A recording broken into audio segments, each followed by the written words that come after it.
You know what, हम home makers का सबसे इम्पॉर्टेंट और सबसे प्रायोरिटी टास्क होता है होम ऑर्गेनाइजेशन। और एक समझदार और अक्लमंद होम मेकर जो है वो सादगी में और कम बजट में रहकर भी अपने घर को बहुत अच्छे तरीके से ऑर्गेनाइज और वेल मेंटेन रखना जानती है। उसके लिए उसको ज़्यादा खर्चा करने की ज़रूरत नहीं, उसके लिए उसको महंगी महंगी चीज़ें लाने की ज़रूरत नहीं, बल्कि वो अपने घर में कुछ ऐसी टिप्स एंड ट्रिक्स, ऐसी हैबिट्स को अडॉप्ट कर लेती है जिससे उसकी ज़िंदगी भी आसान हो जाती है और एक पुरसकून घर जो है उसे मिल जाता है। So let's get started. अस्सलाम वालेकुम everyone, welcome back to my YouTube channel. Okay, so hope you are first doing point good. Is home अल्हम्दुलिल्लाह, आई एम ऑर्गेनाइजेशन में आल्सो ना गुड। जो छोटी छोटे काम होते हैं ना, जो छोटी छोटी चीज़ें होती हैं, वो बहुत ज़्यादा प्रायोरिटी पे उनकी क्लीनिंग रखा करें। सबसे पहली जो ये है ना, अपनी वाटर बॉटल जो हम घर में रख रहे होते हैं, पीने के लिए तो अलग बॉटल्स रख रहे होते हैं, लेकिन मैं क्या करती हूँ, जब अपनी हंडिया वगैरह जो भी बनानी होती है, मैं सेपरेट बॉटल्स भर के रख लेती हूँ। उस टाइम पे मैं पैनिक नहीं होती हूँ। मेरे जो पकाने का पानी होता है, मतलब सालन वगैरह कोई भी यूज़ करना होता है, तो पीने वाला पानी मैंने अलग भर के रखा होता है। और इस तरीके से ना इन बॉटल्स की क्लीनिंग बहुत ज़्यादा ज़रूरी होती है, क्योंकि आपको पता है जब पानी बीच में पड़ा रहता है तो वो ग्रीसी हो जाती हैं। तो सिंपल उसकी क्लीनिंग के लिए मैं सिर्फ़ और सिर्फ डिटर्जेंट यूज़ करती हूँ। जो भी आप यूज़ कर रहे हैं उससे, और एक ब्रश इस तरीके से आप रख लें, उससे ईज़िली अंदर कॉर्नर तक सारी सफाई हो जाती है। और फिर वो बोतल जो है काफ़ी जो है देर तक भी चलती है, और साथ ही साथ उसकी मेंटेनेंस भी कायम रहती है। तो इस तरह की छोटी-छोटी चीज़ें होती हैं जो हमें hygiene maintenance tips and tricks follow करके ही अपनी ज़िंदगी को हम बहुत सी बीमारियों से बचा सकते हो, अपने घर को भी अच्छे से ऑर्गेनाइज़ कर सकते हैं। तो ये बॉटल्स भी काफ़ी चीप प्राइसेस में होती हैं, $1 शॉप से मिल जाएँगी आपको। तो ये रख लें, और ये प्यारी भी लगती हैं, खूबसूरत भी लगती हैं, फ्रिज में रखी होती हैं, अपने किचन में रखी होती हैं। तो इस तरह छोटी-छोटी चीज़ें होती हैं जो हमारी ज़िंदगी को बहुत अच्छे तरीके से हमारे घर को ऑर्गेनाइज़ करने में हमारी मदद देती हैं। नेक्स्ट टिप मेरी बहुत ही छोटी टिप है, जब भी दूध वगैरह आप कुछ भी आपके फ्रिज में बड़ी-बड़ी पतीलियाँ मत रखा करें। लेकिन नो डाउट बलाई अच्छे से नहीं आती, दूध को पहले ठंडा करना होता है, तो थोड़ी देर के लिए फ्रिज में रखना ज़रूरी होता है। लेकिन जैसे ही वो ठंडा हो जाता है तो मैं उसके बाद निकाल लेती हूँ, बलाई मैं सेपरेट करती हूँ, क्योंकि इस बलाई का इतना मज़े का देसी घी आप घर में ही बना सकते हो। देखिए, होम ऑर्गेनाइजेशन सिर्फ ये नहीं है कि आप बाहर गए हैं, आपने ऑर्डर कराई चीज़ें और घर सजा दिया। नहीं, होम ऑर्गेनाइजेशन का मीन है, असल जो पर्पस है वो है अपने पैसे की बचत करके अपने घरदारी को चलाना, अपने घर को चलाना अच्छे तरीके से, सुघरपन से, सादगी में रहकर, कम बजट में रह के। तो इसीलिए देसी घी जब हम घर में बनाते हैं तो हमारी इतनी बचत हो जाती है ना, क्योंकि एक तो ये हेल्थ के पॉइंट ऑफ व्यू से बहुत अच्छा है, आप बच्चों को ये दें, बहुत खुद भी बल्कि खाएँ, और साथ ही साथ आपकी बचत भी हो जाती है, आपका घी इतना यूज़ नहीं होता। तो ये छोटी-छोटी चीज़ें होती हैं जो हमारी ज़िंदगी को बहुत ज़्यादा आसान कर रही होती हैं होम ऑर्गेनाइज़ेशन में। लेकिन बस अनफॉर्चुनेटली होम ऑर्गेनाइज़ेशन का जो कॉन्सेप्ट है ना हमारे दिमाग में, वो कुछ अलग तरीके से बिठाया गया है या फिर बैठा हुआ है। आई डोंट नो व्हाई, क्यों इस तरीके से हुआ है, लेकिन मेरी बहुत सी मेरी बहनें जो हैं, मेरी फॉलोवर्स जो हैं, वो इस चीज़ पे इत्तेफ़ाक करेंगी कि ऐसा वाक़ई में होता है। अच्छा, नेक्स्ट चीज़ है, कुछ कपड़े होते हैं जो हम मशीन में नहीं वॉश कर सकते, या फिर वो इतने गंदे नहीं हुए होते, और आजकल वैसे भी लाइट इतनी जा रही है और ऊपर से बिजली का बिल भी इतना आता है, और कपड़े जितने ज़्यादा आपने उसको भरते जाओगे लॉन्ड्री में, वो फिर आपका जो है ना पैनिक हो जाओगे, आप हेक्टिक हो जाओगे इतने ज़्यादा कपड़े देखकर। तो मैं सिंपल पानी लेती हूँ, जैसे 3-4 ड्रेसेस मेरे लॉन के ड्रेसेस, तो मैं कहती हूँ हाथ से ही वॉश किया करें, उनको मशीन में धोया ही ना करें जो एम्ब्रॉयडर्ड होते हैं। और सिंपल कुछ भी नहीं करना, सिर्फ पानी में आपने डिटर्जेंट ऐड करना है, कम्फर्ट जो है फैब्रिक, वो उसके लिए आप यूज़ कर सकती हैं, बहुत अच्छी खुशबू आती है कपड़ों से।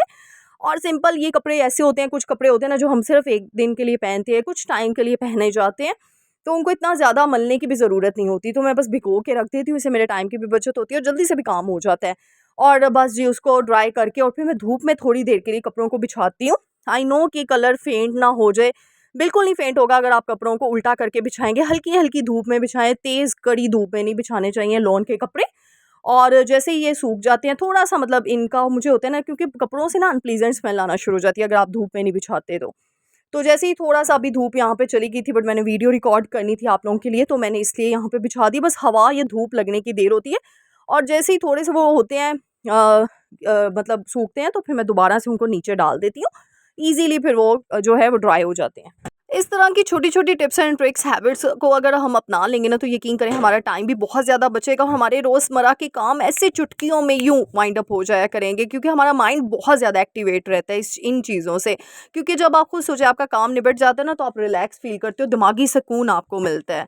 तो इसलिए ना होम ऑर्गेनाइज़ेशन, मैं कहती हूँ नाम ही इसी चीज़ का है कि आप बस 1 मिनट की हैबिट बना लें, हर काम के लिए ना टाइम फ़िक्स कर लें, हर काम के लिए एक डे डिसाइड कर लें, और इस तरीके से पार्टीशन के अकॉर्डिंग टाइमली अपने काम करें, छोटे-छोटे हों, बड़े-बड़े हों, तो होम इतने अच्छे तरीके से आपका घर ऑर्गनाइज़ और वेल मेंटेन रहेगा ना कि फिर हर कोई कहेगा भई वाह, वाह वाली टिप्स। अच्छा, जैसे घर की ऑर्गनाइज़ेशन इम्पोर्टेंस रखती है ना, वैसे आपकी ज़िंदगी की ऑर्गनाइज़ेशन भी बहुत इम्पोर्टेंस रखती है। आपने अपनी ज़िंदगी को कैसे ऑर्गनाइज़ करना है, और हमेशा याद रखिएगा फिज़िकल ऑर्गनाइज़ेशन से पहले अपने आप को मेंटली और इमोशनली ऑर्गनाइज़ करना बहुत ज़्यादा ज़रूरी है। वैसे तो मैंने अपनी बेहद वीडियोज़ में आप लोगों के साथ शेयर किया हुआ है मेंटली और इमोशनली, क्योंकि मेरा ज़्यादातर पर्पज़ ही यही होता है कि मैं आप लोगों के साथ मेंटली और इमोशनली जो है ना आप समझ लें सेल्फ केयर शेयर करूँ आप लोगों के साथ। किस तरीके से अपनी लाइफ को ऑर्गेनाइज करना है आपने, क्योंकि जब आप अंदर से ऑर्गेनाइज हो जाएंगे ना, तो बिलीव मी आपका फिजिकल अपीयरेंस खुद ब खुद ऑटोमेटिकली खूबसूरत और वेल मेंटेन और वेल ऑर्गेनाइज दिखना शुरू हो जाएगा। तो इसीलिए ऊपर काम करने से अच्छा है कि आप अपने अंदर का काम करना स्टार्ट करें, और अंदर के काम में ना सबसे पहले अपनी ज़िंदगी से स्ट्रेस को टाटा बाय बाय करना होगा, क्योंकि ये जो स्ट्रेस दीमक है ना हमारी ज़िंदगी की, ये दीमक, ये यकीन करें ये घुन लगा देती है हमारी ज़िंदगी को और हमें पता भी नहीं चलता। और उस स्ट्रेस से निकलने के लिए एक चीज़, अपने दिमाग को एक चीज़ पे आप समझा लें कि हम हमेशा स्ट्रेस में तब जाते हैं जब हमारा कोई काम नहीं होता या हमें ज़िंदगी ना एक स्ट्रगल फॉर्म में लग रही होती है। तो याद रखें ज़िंदगी है ही स्ट्रगल में। आप अगर ज़िंदगी का दूसरा नाम ही स्ट्रगल है, लेकिन इस स्ट्रगल को हमने बड़े ही अच्छे तरीके से और बड़ी खुशी से अपनाना है, बोरो करना है और जो है इसको वापस करना है, वापस उतारना है अपनी ज़िंदगी से खुशी के साथ, स्ट्रेस फ्री रहकर, और अपने आप को रिफ्रेशिंग वे में, अपने आप को स्मार्ट वे में वर्क करके हमने अपने घर को और अपनी ज़िंदगी को ऑर्गेनाइज करने के तरीके जो है अपनाने हैं। अच्छा, साथ ही साथ बड़ी इंपॉर्टेंट चीज़ बताने लगी हूँ। होम ऑर्गेनाइजेशन में ना सबसे इंपॉर्टेंट पार्ट होता है टाइम सेविंग टिप्स, यानी कि आपको ऐसे ऐसे काम, ऐसे ऐसी टेक्निक्स यूज़ करनी होती है जिससे आपका कम से कम टाइम लगे, ताकि वही टाइम जो है आप यूटिलाइज़ कर सको अपने किसी और काम के लिए। तो इसमें ना मैं एक आपको बड़ा बरकत वाली चीज़ बताने लगी हूँ। अपने घर में कोई भी कॉर्नर, कोई भी जगह, छत पे, टेरेस पे, गैराज में, कहीं पे भी जहाँ पे जो परिंद है वो आते हों, जहाँ पे चिड़ियाँ वगैरह आती हों, और इसके लिए आपने पानी और कुछ भी बाजरा वगैरह या घर में जो चीज़ें बच जाती हैं, सालन वगैरह, कुछ भी रोटी चावल, आप वो वहाँ पे डालना शुरू कर दें। यकीन करें इससे घर में भी बहुत बरकत आती है, और जब घर में बरकत होती है ना, तो यकीन करें घर की ऑर्गेनाइजेशन, क्या मैं कहती हूँ, वो घर ही बरकतों वाला बन जाता है। फिर उस घर को अल्लाह की तरफ से 4 चाँद उस घर में लग जाते हैं जब उस घर में बरकत आना शुरू होती है। तो इसीलिए सबसे ज़्यादा प्रायोरिटी पे अपने घर को और अपनी ज़िंदगी को बरकतों से भरें। अपनी ज़िंदगी में भी बरकतें शामिल करें, अपने घर में भी बरकतें शामिल करें। तो ये छोटी-छोटी, क्योंकि जब ये परिंदे जो है ना दुआ देते हैं ना, तो यकीन करिए दुआ अर्श हिला देती है, और ये दुआ आपकी ज़िंदगी बदल देगी, आपकी ज़िंदगी में बरकतें पैदा कर देगी। तो इसीलिए आपके कोई भी काम है जो नहीं हो रहे ना, आप यकीन करें इसका तो बहुत इंपॉर्टेंट वजीफ़ा भी है कि आप परिंदों को डालें। इंशाल्लाह वो भी मैं शेयर करूँगी आप लोगों के साथ। तो ये चीज़ें ना आपको बड़ा रिलीफ़ देती हैं। यकीन करें अपनी ज़िंदगी को और अपने घर को अगर बरकतों से आप भर लेंगी ना, तो बेबरकती होगी नहीं, बेसकूनी होगी नहीं, बल्कि बरकत से सकून मिलता है। याद रखिए, अगर आप सकून की तलाश में इधर-उधर भटक रहे हैं ना, तो वो सकून आपके अंदर जो है ना बस अल्लाह की याद से ही आ सकता है, अल्लाह के कामों से ही आ सकता है। तो इसीलिए वो बरकत वाले कामों से आ सकता है। इसीलिए ऐसे-ऐसे काम करें जिनसे आपके घर में और आपकी ज़िंदगी में बरकत से सकून आ जाए। और फिर मैं कहती हूँ ऐसे चुटकियों में आपकी ज़िंदगी कैसे सँवरती है, आपकी ज़िंदगी कैसे ऑर्गेनाइज़ होती है, आप लोग खुद नहीं सोच पाएँगे। तो बस ये देखें, यहाँ पे ये देखें, मैंने बहुत मुश्किल से रिकॉर्ड की थी, ये चिड़िया वग़ैरह आई थी और बड़ी मुश्किल से मैंने रिकॉर्ड की, बट कर ली थी दूर से होकर, क्योंकि मैंने कहा ये डिस्टर्ब भी ना हो जाए, खाना खाने आए हैं। तो इस तरीके से ना ये देखिए, बहुत मैं कहती हूँ ये सीन देखकर ना आपको एक मैं कहती हूँ नेक्स्ट लेवल की खुशी होती है, एक अलग ही खुशी होती है। तो बस ये चीज़ें हैं, छोटी-छोटी खुशियाँ अपनी ज़िंदगी में बिखेरें, अपनी ज़िंदगी में हासिल करें, तो यकीन करें आपकी ज़िंदगी मैं कहती हूँ ऐसे सुकून वाली हो जाएगी ना कि आपको किसी की परवाह ही नहीं रहेगी। उम्मीद करती हूँ आपको आज की वीडियो पसंद आई होगी। मेरे चैनल को लाइक, शेयर, सब्सक्राइब करना मत भूलिएगा। जल्दी से जाके बेल आइकन पे भी क्लिक कर दें। मिलते हैं नेक्स्ट वीडियो में। टिल देन अल्लाह हाफ़िज़।